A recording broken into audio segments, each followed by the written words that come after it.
we are going to apply 3 reductions of 180 degrees plus theta. And you would see that all 3 of our examples are angles in the third quadrant. And that means angles between 180 degrees and 270 degrees.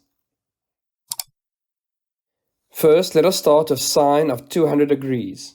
And we want to rewrite 200 as 180 plus theta, where theta represents an angle in the first quadrant or an acute angle. So sine of 200 is the same as saying the sine of 180 degrees plus 20, which is still equal to 200. And we know that sine is negative in the third quadrant. Therefore, sine of 200 degrees would be equals to negative sine of 20 degrees.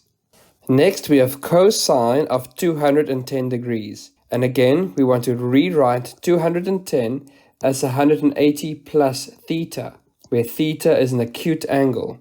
So we can rewrite 210 as 180 plus 30. So to find this acute angle, I simply took 210 and I subtracted 180 from it. And that was equal to 30 degrees. And we know that cosine is negative in the third quadrant. Therefore, cos of 210 degrees would be equal to negative the cosine of 30 degrees. Next, we have tan of 225 degrees.